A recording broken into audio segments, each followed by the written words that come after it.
Okay, so this is a wheel throwing demonstration. I have my splash pan in place. I do not have a bat on my wheel head because this one does not have any screws in place that could hold a bat. There are rubber mats that go in between the wheel head and the bat that are optional, but for this demonstration I'm not going to be using that.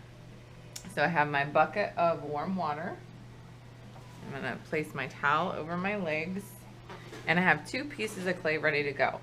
This one's rather small. I used it earlier in the day, so it's probably, I don't know, a pound, maybe pound and a half. Then I have another cone ready to go, because we always make more than one for mess ups, and so we can easily start over. This one's more 3.5 pounds, and that's sitting in plastic, ready to go when I need it. So I'm just going to reform my cone a little bit, make sure I have the shape that I need, rotate on the bottom a little bit, get a little flat surface, and I'm going to stick it close to the center as possible. Once I get it in place, turn my machine on. Actually not working with the machine rotating yet. I'm just going to rotate, pat and compress, and let the wheel move on its own. I'm just patting in and down.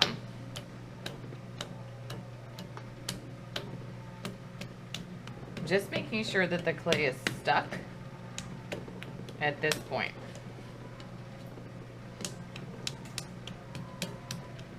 Then I'm going to get my hands wet all the way past my wrists.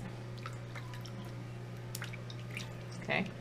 And just get the clay wet, and I'm going to begin by just applying water to the clay, wrapping my hands around it, keeping my fingers close together.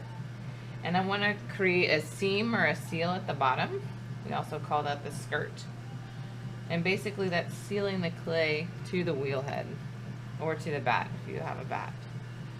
So at this point I'm not centering yet, I'm not coning up. Those are the next steps. I'm just making sure the clay is secured and stuck to the wheel head. It's important to do this until it feels very secure.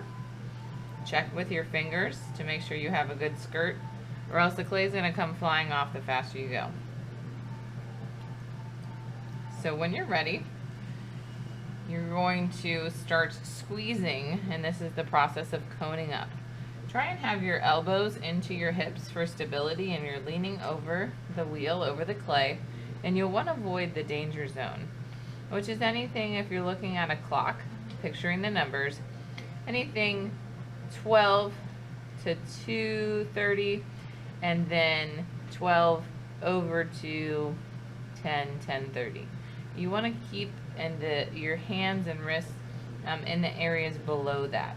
So my right hand is at about 5, and my left hand is at about, let's see, 8, 7 or 8. And I'm going to begin squeezing. The clay should start popping up. I've increased my speed because the coning up process for centering is a little faster. And I'm exposing new clays, so you'll see me constantly dipping my hands in the water. So as you expose new clay, you're going to feel that friction.